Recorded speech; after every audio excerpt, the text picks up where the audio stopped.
I'm Frank Vaughn. It's February 21st, 2025, and today's video is going to be a little different and concise.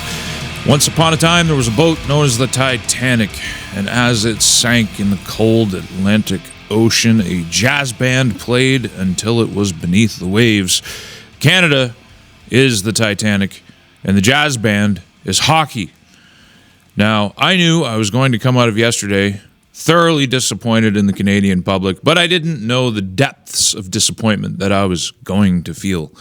I spent a month now producing a video every single day, doing hard targeted research and trying to present it to you in as concise a way as possible so that you understand the trouble that your country is in. But then it all goes out the window, even among my audience. Many members of my audience throw it out the window as soon as there's a hockey game. And this is why we're failing as a state. We don't have a center. Our identity is being not American, playing hockey, and maple syrup. That's all we got. Ask an American what they are, and they can give you an essay. Ask a Canadian what they are, and they run out of items after 3 things. And as I've sat here watching the reactions, Jason McKinnon points out that out of the 23 players on Canada's Four Nations face-off team, 19 play for American teams. So everybody was about boycotting American products until it came to hockey. And then they cheered after booing the anthems and all the theatrics, and Canadians have the nerve to get upset that the anthem singer changed the words yet again. But the anthem's already been changed to express gender neutrality. So why not just change the anthem willy-nilly whenever politics demands? So now we're cheering an American business model. People that watch hockey, if you followed hockey long enough, and I've followed hockey since I was a kid, know that among hockey players, there's this idea that there is something called Q Bettman, and that the NHL's focus has shifted to the southern United States. That's where the money goes, that's where the interest goes, and a lot of the Stanley Cups go down there, and you will see speculation all throughout the hockey community that the referees have their fingers on the scales to make sure that the Stanley Cup always goes to the United States. Whether that's true or not, I don't know. But it all goes flying out the window because Donald Trump has the nerve to joke around with Governor Trudeau and offer us 51st statehood. It blows my mind. Billboard Chris. We've followed each other for a long time. I like Billboard Chris. He does great work. He's put himself in the line of fire, had his bones broken in pursuit of saving children from gender-bending madness, from sterilization, from the horrors of transgender surgery before puberty's even completed. He's been opposed to madness, and I celebrate him for that. But this is how he repays Trump's America. He was invited to the White House for Trump to sign an executive order keeping men out of women's spaces, women's change rooms, women's shelters, basically recognizing that there's 2 sexes. No government in the world has done more to advance Billboard Chris's cause than the Trump administration in the first few weeks they've been in office. So much so, Billboard Chris was invited to be there, and he was seated just 2 rows behind the front row in the presence of the president. And it only took 1 hockey game for Billboard Chris to spit in his face. Canada is still doing this stuff to our kids. Canada is still subscribed to the gender madness. Canada is still sterilizing kids. Look what he does. Look what these people do. They lose their minds. Trump has offered Canada a gift. Puerto Rico's been a territory forever. They've been begging for statehood and they can't get it. Trump is offering statehood on a silver platter. This country that is creating a foreign legion out of our army, as I showed in yesterday's video in detail, how the army's become diversity and inclusion, and it's gender neutral, and they have DEI officers, and morale's in the tank, and they can't recruit anybody. Because of all these policies, now they're going to convert it into a foreign legion, so you don't even have to be a citizen to serve. Eventually, I think what will happen is, because this isn't going to work, they're going to open it up to non-residents and give a pathway to citizenship for those who serve. The same day, Mark Miller announces that we're bringing another 4,500 potential radicals into this country from the Middle East.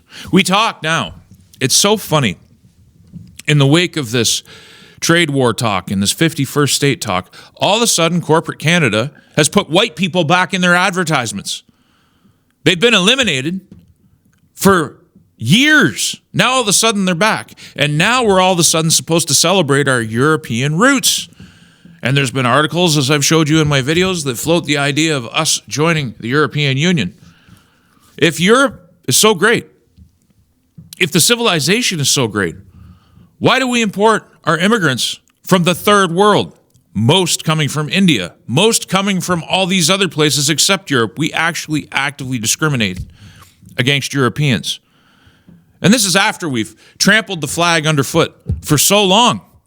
Now all of a sudden we're supposed to take pride in it. We're supposed to take pride in our European roots, whatever that means. We're supposed to take pride in our king. Friends of mine, people who've been with me for a long time, are really upset that I think the American proposal is a good idea. The same people who have been with me every step of the way in identifying the problems with Canada. Not the people, not the core of Canada, not the land itself, but the system of government that has delivered all of these bad things to Canada. This is from Jan Arden. She can't even post a real picture, so she posts an AI picture. Is this what Canada's all about now? The land of polite people, the supposed peacekeepers of the world? F you. This is our identity now. And look at the crowd. All of a sudden, it's white again. It's just they snap. They flip their script, and so many people who should know better just follow along. Sophie G asks, where was all this patriotism when your entire country was forced into lockdown to stick a prick in your arm? There's a lot of people who were against that. But now all of a sudden, they're on Team Canada because they've been told to be. Justin Trudeau, I predicted this before he even tweeted it. I came out and I said, how long is it going to be until he tweets something like Canada's back? Well, here it is. You can't take our country and you can't take our game. A reminder that this is the same Justin Trudeau who has turned Canada into a laughingstock, has turned our military into a foreign legion, has left us defenseless. We can't stop anybody from taking us over, period, because of the policies this guy has adopted. He's overrun the country with people who don't even speak English, who have no loyalty to our institutions, even if you believe in those institutions, which I don't think you should. When you have this idea, I got a friend, and she's been very critical of this 51st state idea, and she's talking about moving to Gaza or Lebanon as an alternative to being an American. Doesn't seem to understand what a gift it is. Their system of government is better. Republics are just better. A fortified North America is just better. Virginia, a member of the United States, is a commonwealth. They have their own constitution. They've preserved their individual character. Most people who are against this idea, the same people who have complained about Canada's trajectory all this time, have no idea how powerful statehood actually is. They have a very superficial understanding of the American system. Canada could do a lot under statehood. I'd prefer 2 states. I'd actually prefer 4 states. I think it would be more realistic, and then those 4 states could govern themselves and conduct themselves as they saw fit within the union. I wish people would take the time to understand. I explain this stuff, but then it goes out the window over a hockey game in my own audience, which is why, by the way, there's all these people who suggest that I should be prime minister. Why don't you run for prime minister? Well, we don't run for prime minister. We don't elect our prime ministers in Canada. We elect members of parliament, and then those members of parliament appoint the government. The members aren't even really the government. Cabinet is government. They get appointed by the members. We don't vote for prime ministers. I'll never get elected in this country. I will never get elected as an MP. I will never get elected as prime minister. I'll never get elected as anything because I'm too busy telling the truth. And one minute I'm a hero, and the next minute I'm not a hero because I said something that someone doesn't like. It upsets their preconceived notions. I'm going to keep doing it. I'm going to keep doing it because, my God, we need it. We need it desperately. Trudeau says we can't be taken over. And here's your statistics. This is how much crime is up in the past 10 years with all his gun laws and all his rules and regulations, with his soft on crime agenda where he's just turning criminals loose into our streets. We've been taken over by crime. On February 1st, I released a video, what I call the sword video because the thumbnail has a sword in it. I released a video and I talked about the scale of money laundering and crime in Canada. And at the time, it's crazy to me. So many of the influencers now who are talking about cartels in Canada, who are talking about the mega drug bust, at the time, denied there was a crime problem. Denied there was a problem at the border. Said it was all the Americans and it had nothing to do with Canada. Now it's mainstream news. 3 weeks. I went from being a liar to the things that I'm saying are now being said by these people without one degree of introspection.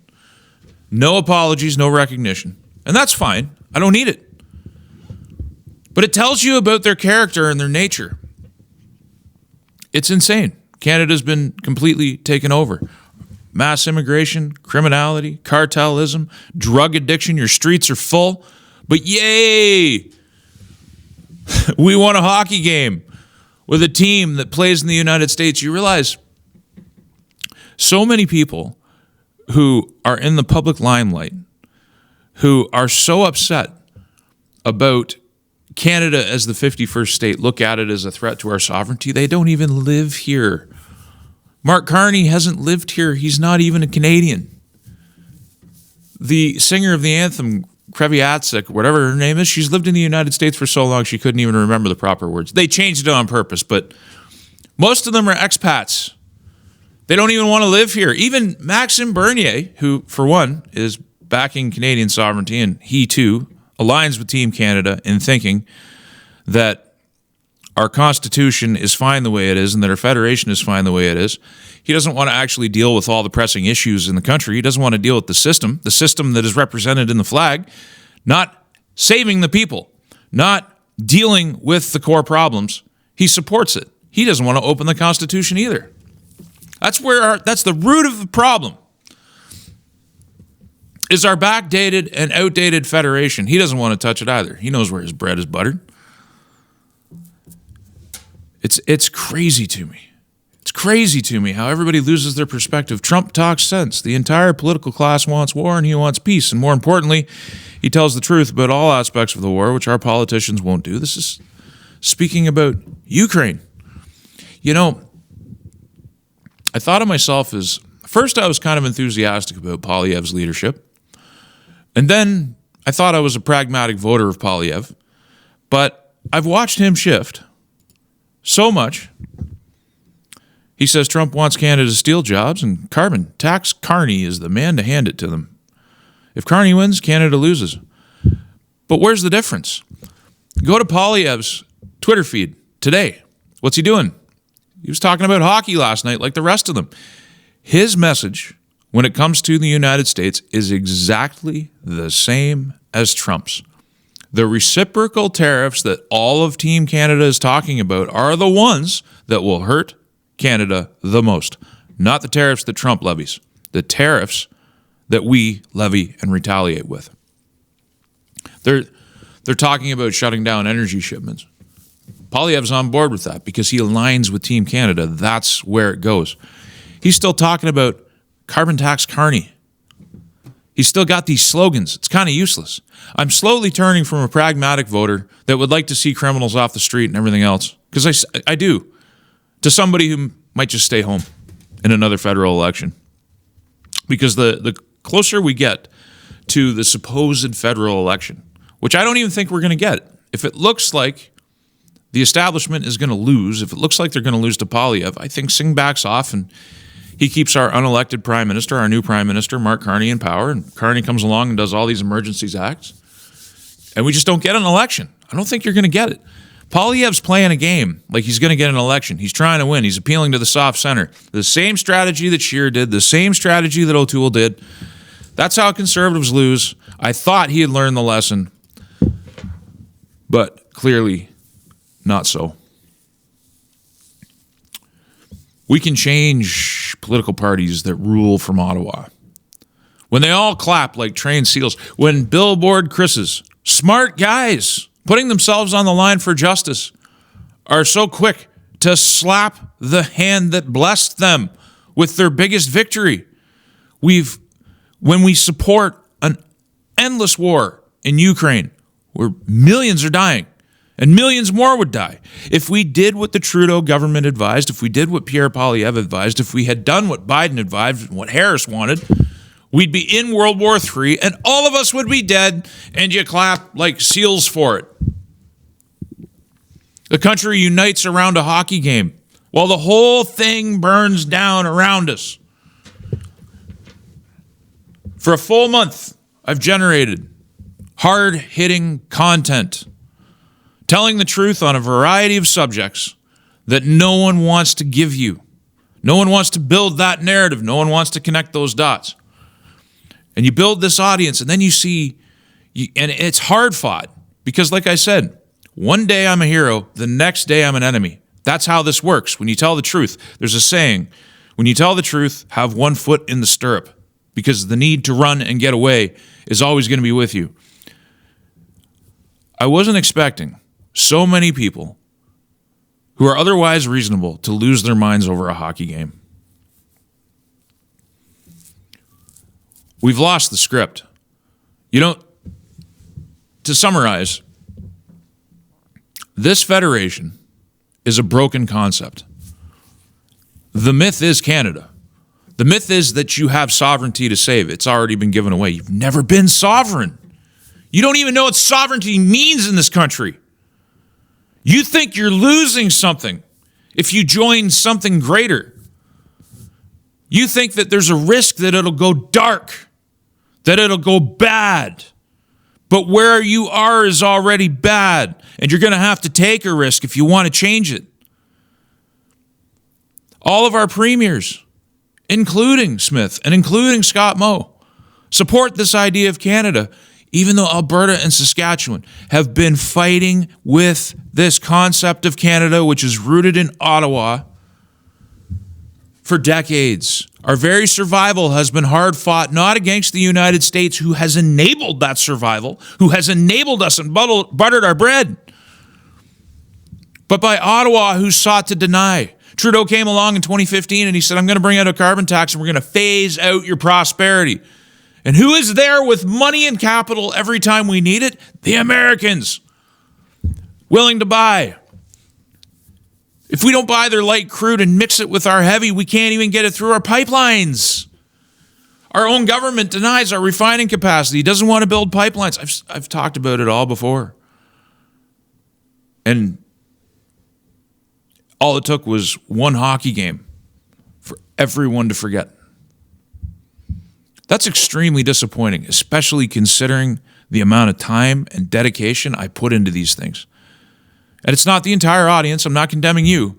I'm saying that from my perspective, it is deeply frustrating to tell the best version of truth I can possibly get, only to watch people that I love, like Billboard Chris, turn into fools over a hockey game. Did you know that I have a website, frankvaughn.ca, the ultimate repository for all of my work, and a backup location just in case the censors come for me again? And if you like the content, please consider using the donate link in one of the options available. There are no paywalls, there is no advertising, and there is no Patreon, and I intend to keep it that way. Thank you for your time and your consideration.